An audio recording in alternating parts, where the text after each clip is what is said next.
Welcome to my channel future bright English learning. Future bright English learning চ্যানেলে সকলকে স্বাগত। আজকে আমরা একটা গুরুত্বপূর্ণ জিনিস তোমাদেরকে শেখাবো। যদিও এগুলো প্রিপোজিশনারি অংশ বলতে পারো। তো সেই দুটো জিনিস হলো, একটা হচ্ছে মেড অফ, আরেকটা হলো মেড ফ্রম। তোমরা সবাই জানো এই দুটো জিনিস আমরা ব্যবহার করি, মেড অফ এবং মেড ফ্রম। কোনো কিছু জিনিস কোনো কিছু থেকে তৈরি হতে বোঝাবে। তো কোনো কিছু জিনিস যখন তৈরি হয় বা প্রস্তুত করা হয়, আমরা মেড অফ এবং মেড ফ্রম ইউজ করি। তো আমাদেরকে বুঝতে হবে কোথায় মেড অফ বসে, কোথায় মেড ফ্রম বসে। বড় বড় পরীক্ষাতে এই ধরনের কোশ্চেন দেওয়া থাকে, চাকরির পরীক্ষায় বলতে পারো। এবং আমরা মেড অফ মেড ফ্রম প্রচুর ভুল করে থাকি। এই জিনিসটা আমাদের আইডিয়াই নেই কোথায় মেড অফ হয়, কোথায় মেড ফ্রম হয়। এই দুটো আজকে আমি তোমাদের খুব সুন্দর করে ক্লিয়ার করে বুঝিয়ে দেবো, কোথায় মেড অফ হয় এবং কোথায় মেড ফ্রম হয়। তার আগে খুব তাড়াতাড়ি আমি তোমাদের দেখিয়ে দিই এই ফ্রম কোথায় বসে, অফ কোথায় বসে।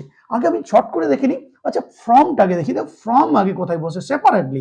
আগে ফ্রম সেপারেটলি কোথায় বসে আমি দেখে নিই, তারপরে আমি তোমাদের দেখাবো মেড অফ এবং মেড ফ্রম। দেখো, ফ্রম তোমরা সবাই জানো প্রিপোজিশন।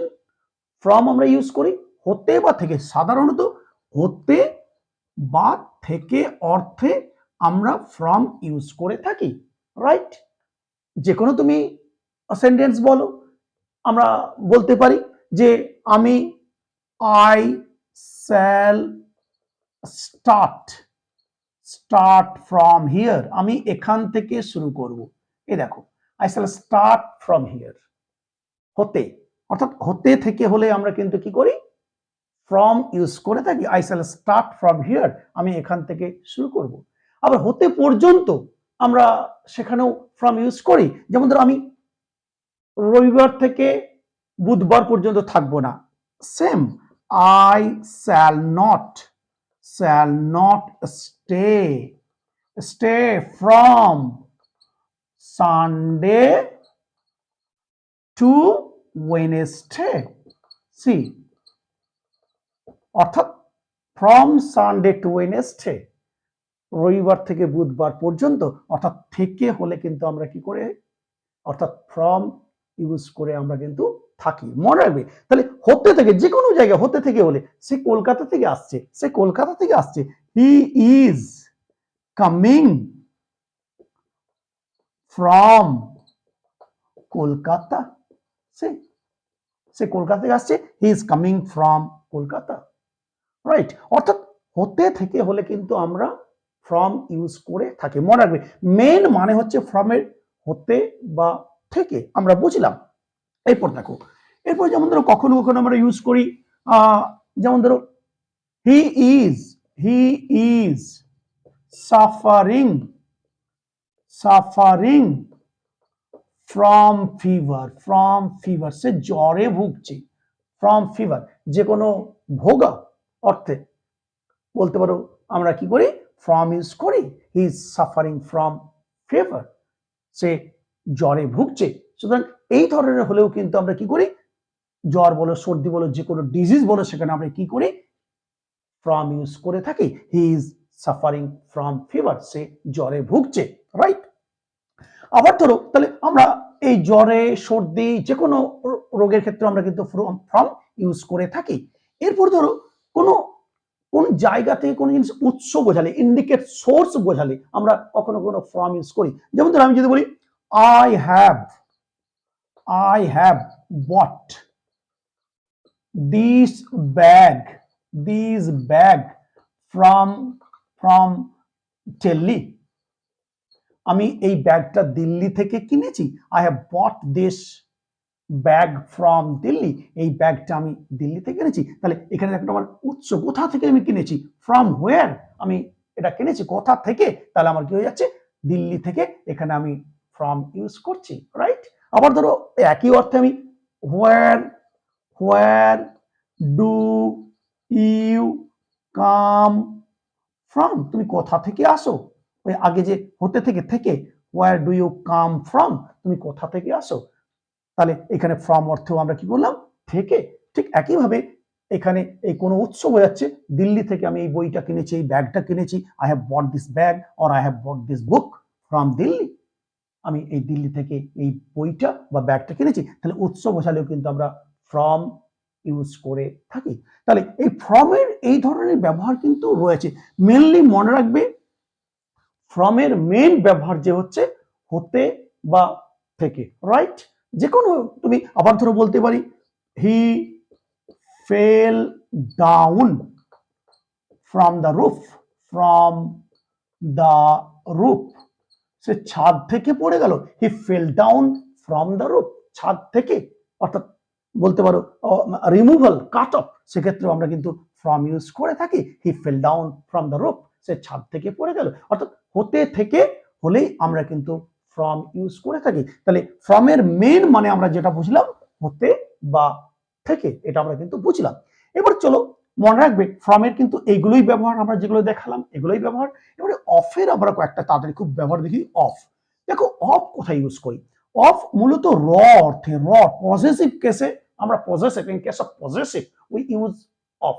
যেমন ধরো র বোঝাতে, যেমন ধরো তিনি আমাদের স্কুলের হেডমাস্টার, he is the headmaster, headmaster.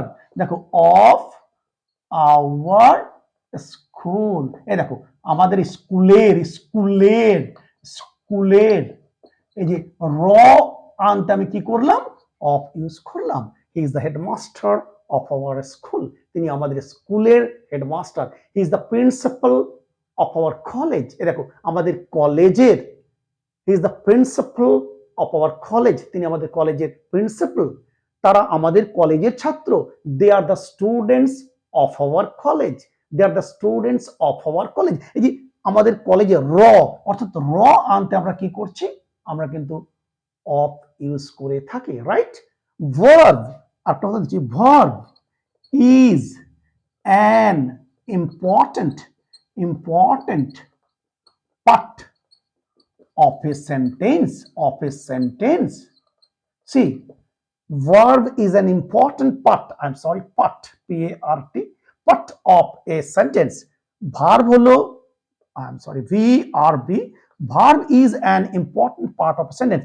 Verb হলো কি, একটা সেন্টেন্সের ইম্পর্টেন্ট পার্ট, সেন্টেন্সের, একটি সেন্টেন্সের, অফ এ সেন্টেন্স, অর্থাৎ একটি সেন্টেন্সের বোঝাতে আমি কি করলাম, অফ ইউজ করলাম।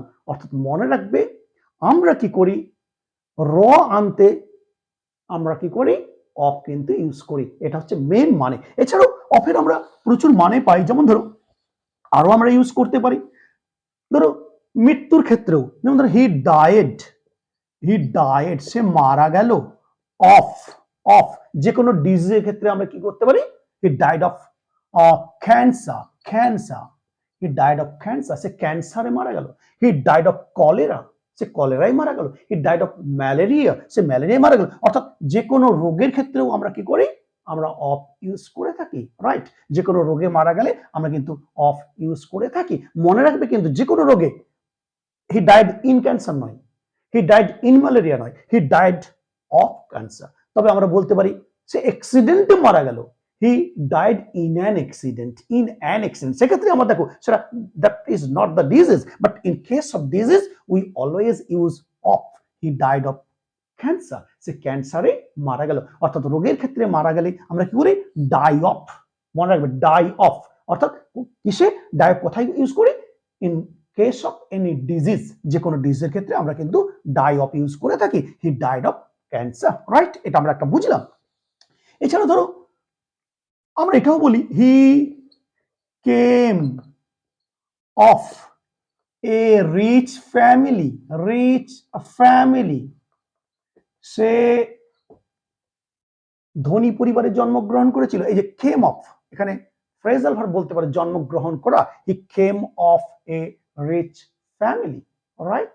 সেক্ষেত্রেও আমরা কিন্তু এই কেম অফ ইউজ করে থাকি। এখানেও কিন্তু আমরা অফ ইউজ করে থাকি। সুতরাং এই ধরনের অফের কিন্তু বিভিন্ন ব্যবহার কিন্তু রয়েছে।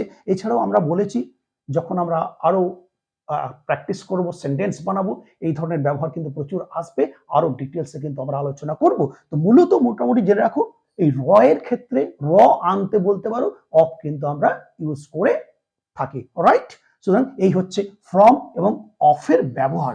এরপর আমি যে দুটো জিনিস তোমাদেরকে দেখাবো বললাম আজকে, খুব ইম্পর্টেন্ট, খুব গুরুত্বপূর্ণ, বড় বড় চাকরির ক্ষেত্রে আসে, কোথায় মেড অফ বসে, কোথায় মেড ফ্রম বসে। দেখো, মেড অফ মানেও তৈরি, মেড ফ্রম মানেও তৈরি, অর্থাৎ যে পদার্থ দিয়ে কোনো জিনিস তৈরি হবে, ঠিক যে পদার্থটা দিয়ে তৈরি হবে ঠিক তার আগে অফ বসে বা ফ্রম বসে। তাহলে কোথায় মেড অফ বসাবো, কোথায় মেড ফ্রম বসাবো? মনে রাখবে, যে পদার্থ দিয়ে তৈরি হবে সেই পদার্থটা যদি পরিবর্তন না হয় তৈরির পরে, তাহলে সেক্ষেত্রে আমরা মেড অফ ইউজ করব। যেমন যেমন ধরো আমি বলতে পারি গোল্ড রিং। দেখো, গোল্ড রিং, ধরো this ring is made of gold. এই আংটিটি সোনার তৈরি, রাইট? দেখো, এই যে ধাতু দিয়ে তৈরি হয়েছে তার আগেই বসালাম, এবং এই যে রিংটা গোল্ডের তৈরি, দেখো এই রিংটা কিন্তু গোল্ডই রয়ে গেছে, এটাকে আমরা গোল্ড রিং বলি। The ring is made of gold, এই this ring is made of gold, এই রিংটা হচ্ছে সোনার তৈরি। অর্থাৎ যে ধাতব পদার্থ দিয়ে তৈরি সেটা কিন্তু সেই জায়গাতেই রয়ে গেল। সেই জন্য আমরা কি করছি, যখন সেই পদার্থটার পরিবর্তন না হয়, সেই জায়গাতে সেই অবস্থায় থাকে, সেই পদার্থ দিয়েই থাকে, সেই জন্য আমরা কি করি, সেক্ষেত্রে আমরা মেড অফ করে থাকি। যেমন ধরো paper bag, this bag again is made of paper. দেখো, এই ব্যাগটা পেপারের তৈরি। কেন মেড অফ করলাম, কারণ পেপার দিয়ে তৈরি, এই ব্যাগটা কিন্তু পেপারেরই রয়ে গেছে, এটা কিন্তু ব্যাগটা চেঞ্জ হয়নি, এটা পেপার দিয়ে তৈরি হয়েছে, পেপারই এখানে আছে, এটা গোল্ড দিয়ে রিংটা তৈরি হয়েছে, গোল্ডই আছে। সেই জন্য এগুলো আমরা কি করছি, এখানে কিন্তু আমরা কি করে নিচ্ছি, মেড অফ করতে পারছি, রাইট?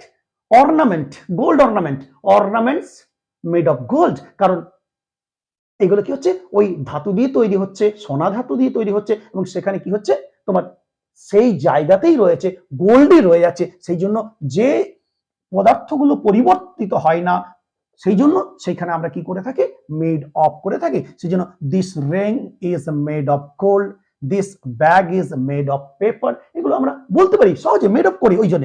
কিন্তু মেড ফ্রম কোথায়, মেড ফ্রম হবে ওখানে তৈরি হবে, কিন্তু যখন পরিবর্তিত হয়ে যায় সেক্ষেত্রে তুমি আর থাকবে না। যেমন ধরো আমি যদি বলি, দেখো মেড ফ্রম, দেখো আমি এই দুটো মেড অফের উদাহরণ দিলাম। মেড অফ অর্থাৎ কিভাবে তৈরি হচ্ছে, পরিবর্তিত হচ্ছে না, কিন্তু মেড ফ্রম কোথায় হবে, তৈরি হয়ে যাবে, মানে সেটা পরিবর্তিত হয়ে যাবে তৈরি হলেও। যেমন ধরো cement is made from limestone. এই দেখো, লাইমস্টোন চুনা পাথর দিয়ে সিমেন্ট তৈরি হয়। দেখো, এটা লাইমস্টোন ছিল, এই স্টোনটা পাথর ছিল, কিন্তু দেখো সিমেন্ট তৈরি হলো আর লাইমস্টোন রইল না। যেহেতু সেই পদার্থ রইল না, অন্য জায়গাতে রূপান্তরিত হলো, বলো অন্য কিছুতে রূপান্তরিত হলো, সেই জন্য আমরা কি করলাম, এখানে আমরা মেড ফ্রম করতে পারলাম। সেই জন্য মেড ফ্রম, মনে রাখবে cement is made from limestone, এখানে কিন্তু মেড অফ কিন্তু হবে না, কারণ লাইমস্টোনটা সিমেন্টে রূপান্তরিত হয়ে গেছে, আর লাইমস্টোন কিন্তু নেই। কিন্তু আগের বলে দেখো, রিংটা গোল্ড থেকে তৈরি হয়েছে, কিন্তু গোল্ডই আছে, ব্যাগটা পেপার থেকে তৈরি হয়েছে, কিন্তু পেপারই আছে, কিন্তু এখানে লাইমস্টোনটা যে সিমেন্ট তৈরি করেছে সেটা সিমেন্ট অন্য জিনিসে তৈরি হয়েছে। সেই জন্য আমি কি করলাম, cement is made from limestone. আরেকটা উদাহরণ দিয়ে তাহলে আরো সুবিধা হবে। যেমন ধরো wine is made from grapes. দেখো, এই আঙ্গুর থেকে মদ তৈরি হয়, অর্থাৎ এটা ছিল আঙ্গুর, আর এটা কি হয়ে গেল, একটা ওয়াইনের রূপ দেওয়া হলো, আলাদা রূপ দেওয়া হলো। সেই জন্য এখানে আমি কি করলাম, মেড অফ হলো না, মেড ফ্রম গ্রেপস।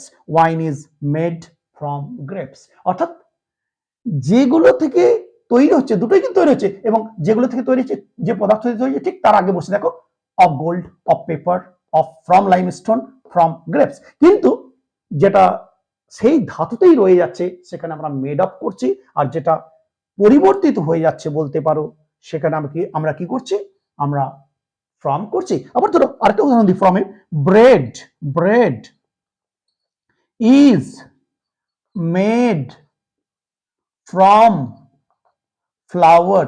দেখো FLOUR কিন্তু মনে রাখবে, ব্রেড তৈরি হয় ময়দা থেকে, ছিল ময়দা, এটা ব্রেড হয়ে গেল, এটা ব্রেড হয়ে গেল।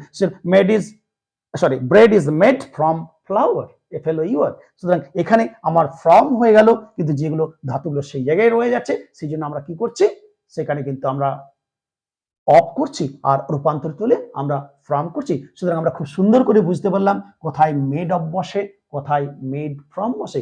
মনে রাখবে দুটো থেকেই তৈরি হচ্ছে আমাদের, কিন্তু যেখানে ধাতব পদার্থের পরিবর্তন হচ্ছে না সেখানে বলতে পারো মেড অফ করছি। আবার ধরো উডেন চেয়ার, উডেন চেয়ার, তাহলে বলতে পারো this chair, this chair, chair is made of, না ফ্রম হবে অফ উড। দেখো উড, এই দেখো this chair is made of would, কাঠের তৈরি চেয়ারটা, চেয়ারটা কিন্তু কাঠেরই রয়ে গেল, এটা চেয়ার হলো কিন্তু ঠিকই, কিন্তু এটা কাঠেরই রইলো, সেই জন্য this chair is made of, made of would, এই চেয়ারটা কাঠের তৈরি, সেই জন্য আমি মেড ফ্রম করলাম না, সেই জন্য আমি কি করলাম, মেড অফ উড করলাম। কিন্তু আমি যদি বলি steel, steel is made from iron, দেখো মেড ফ্রম আয়রন, আয়রন থেকে কি হয়ে গেল, স্টিল হয়ে গেল, আয়রন নিল ঠিকই কিন্তু হলো স্টিল, আলাদা পরিণত হলো, সেই জন্য আমি কি করলাম, iron is made from, I am sorry, steel is made from iron, কিন্তু এখানে কি this chair is made of wood, অর্থাৎ সেই জায়গায় রয়ে গেলে মেড অফ করছি, এবং রূপান্তরিত হলে কি করছি আমরা, মেড ফ্রম। তাহলে এই হচ্ছে উদাহরণ, মেড অফ এর এইগুলো দিয়েছি এবং মেড ফ্রম এর এই উদাহরণ দেওয়া হয়েছে। আশা করছি কোথায় মেড অফ বসে, মেড ফ্রম বসে, খুব বড় বড় পরীক্ষাতে এইসব জিনিস থাকে, এগুলো খুব কনফিউশন করে দেয় আমাদেরকে, তো খুব ভালো করে আশা করছি বুঝে গেছো এবং শিখে নিয়েছো, এগুলো আরো আমরা আগামী দিনে ব্যবহার দেখাবো। তো আজকে যেটা করালাম নিশ্চয়ই বুঝতে পেরেছো, তোমরা সঙ্গে থাকো, দেখবে এইভাবে চলতে চলতে আমরা একদিন সব শিখে যাব, এবং এরপরে আমাদের টেন্স আমরা স্টার্ট করব, আরো গ্রামারের প্রচুর আমরা ক্লাস করব, এবং আস্তে আস্তে কমিউনিকেশন করব, সেন্টেন্স বানাবো, অনেক কাজ আমাদের বাকি আছে। আশা করছি আজকে বুঝতে পেরেছো। আর তোমাদের এই ভিডিওগুলো কেমন লাগছে অবশ্যই তোমরা আমাকে জানাবে, যে কমেন্ট করবে, যদি ভালো লাগে অবশ্যই লাইক করবে এবং শেয়ার করবে, এবং ভিডিওগুলি যদি মনে হয় তোমার কাজে আসবে, আমি তো বিশ্বাস করি নিশ্চয়ই কাজে আসবে, দেখবে যখন সেন্টেন্স বানাবো এগুলো আমাদের কত দরকার পড়বে, তো যদি মনে হয় যেগুলো খুব কাজে আসবে অবশ্যই চ্যানেলটিকে সাবস্ক্রাইব করে পাশ থাকবে। তো চলো আজকে এই পর্যন্তই, সবাই ভালো থেকো, আবার দেখা হবে। Thank you very much.